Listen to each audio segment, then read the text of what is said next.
Hi, welcome to Artwork. My name is Toba. Today on the show, we have Wana Udobang, famously known as Wana of the Wana Empire. She's a writer, she's a poet, she's a media mogul. Ladies and gentlemen, we have with us Wana. Hi, Wana. Hi, Toba. I really love your bio. I've spoken about you and what you've done. But would you mind telling us more about yourself and your work? Well, the easiest way to say it is I always say that I'm a storyteller. And I work at the intersection of writing, poetry, performance, film sometimes, curation as well. So I work in curation of projects and experiences to experiential projects. So I worked in radio in Nigeria for about 6.5 years, then moved on to working freelance, did a few radio documentaries for the BBC as well. I also present a TV show called Airtel Touching Lives. I also have a project called Culture Diaries, which is an archival project. And the idea is around documenting African artists through video conversations. That's really fascinating. So say I'm a creator and I've been called by the biggest telecoms operator in Africa to come and do something for them. How do I determine what to charge? Okay, so I think it depends on what you're being asked to do. The one thing I would say though is that erase the word perpetuity from your life. So let me go with being a poet for starters. So let's say a telecoms company comes to me and says, "Oh, hi Wana, we want to work on a campaign and we just want to work with you." I send them a series of questions. So the question usually is, how long is the campaign going to run for? Do you want me to just write it? Or is my voice going to be used and is my image going to be used in the promotion of this campaign? Where are the territories that it's going to air in? So is it just Nigeria? Is it Africa-wide? Then the modes of distribution for this particular campaign, is it just online? Is it TV? Is it radio? So all of these questions, I think, let you know the use of the work and how long it's going to run for. I think all of these things allow you to start to think of how much you are going to charge. The reason for that is that in 20 years' time, somebody could say, "Oh, we really like that ad, let's run it again." And your face and your voice and your image is running around the whole world and you're not being paid. You need to charge for loss of earnings. Because say, for instance, you're working with a biscuit company. You're more than likely not going to be able to do anything for any other biscuit company. Because once you're doing something with this biscuit company that's very public, the other 10 biscuit companies are not going to call you.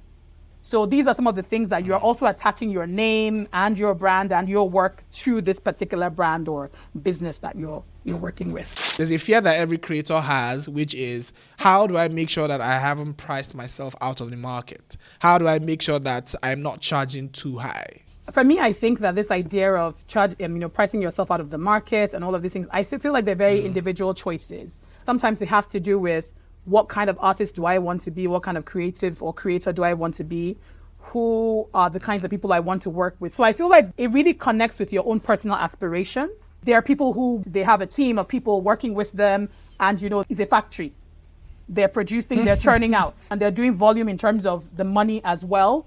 And there's some people that are saying, I just work by myself. I don't have a team. I don't want to work with other people, but I really only want to work with 5 people for the year because the money of 5 people is the money of 200 people for them. But even saying that, you must be able to have the skill sets to deliver what you're charging for. So it's the one thing to just open your mouth and say, I just want to charge, I want to only have big clients, as we say. I just want big people. But then are you delivering the kind of product or service for the money that you're asking for, essentially?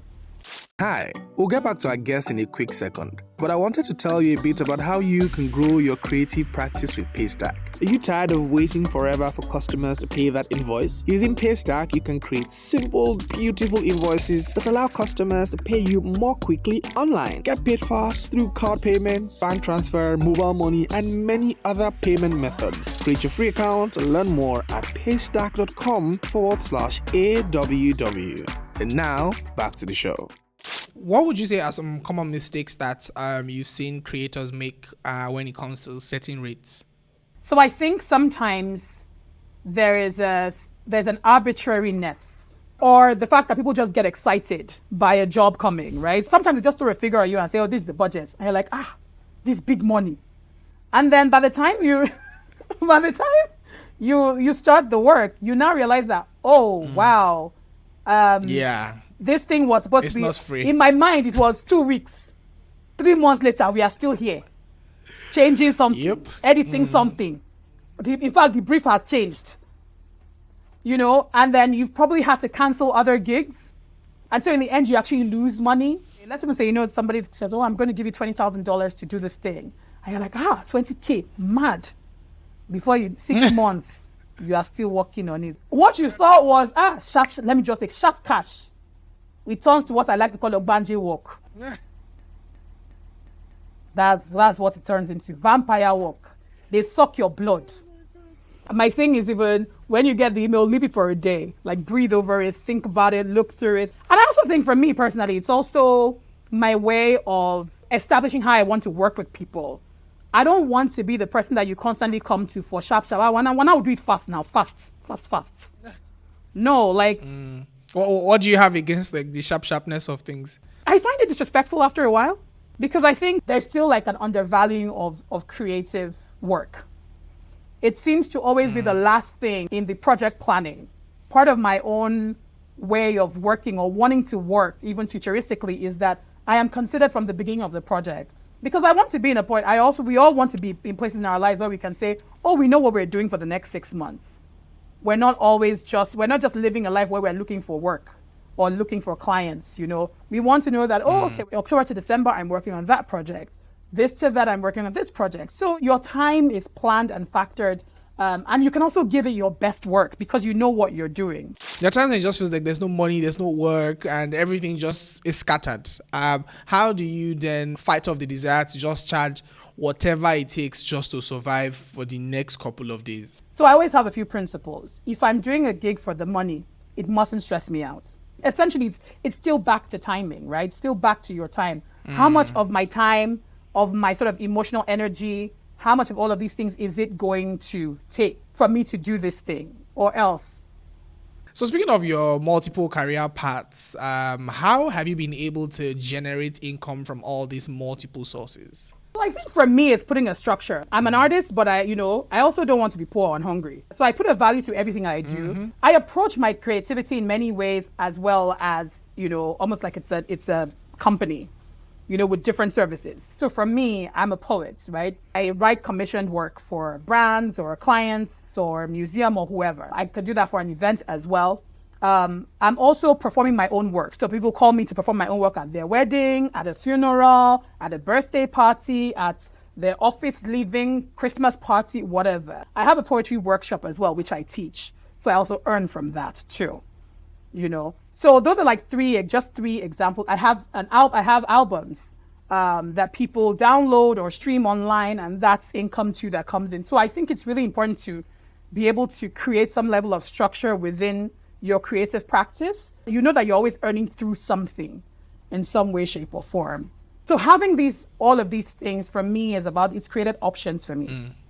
So which means I'm allowed to choose. So I can choose who I want to work with, what I want to work on. So it doesn't mean that everybody that emails me, I'm going to say, is a job. No, I don't believe in overproductivity. I don't believe in being overworked. I don't believe in being overstressed. I'm really about like holistic living, your rest time, your friendships. AKA soft life. Your family, all of those things are very important to me. Creating structure, it allows you plan, also allows you have stability, allows you save, and allows you choices, and allows you that breathing space to not have to be desperate every time you get an email asking you if you're available for something. What is something that you know now about the business side of being a creator that you honestly wish you had known when you started out? You have to have certain things that are also sort of like marketing tools. The same way I have to make videos as well. And those videos allow you to share the work. They make the work shareable. So somebody passes it on and like, oh, who is this? And you're listening to it. And even if you are someone who didn't care about poetry before or thinks that poetry and music come together, you then watch a video and you are now aware. So again, it's a marketing tool. There are certain elements of your work that you would need to invest some money into or invest some time. It doesn't have to be money. Sometimes it can just be time. And see that as sort of like your marketing tool or your billboard. So you know how sometimes a TV presenter might have their YouTube series. You're trying to be an actor or you're trying to be a performer. But then you have this thing that keeps you in public eye or keeps people consuming you or sharing you and you're in people's faces. that vlog can actually be your marketing tool. That's amazing. Well, thank you very much, Wana. All right, folks. We've had Wana talk to us today. Wana has been absolutely amazing. Thank you very much for joining us today. Until I come your way next time, take care and bye-bye.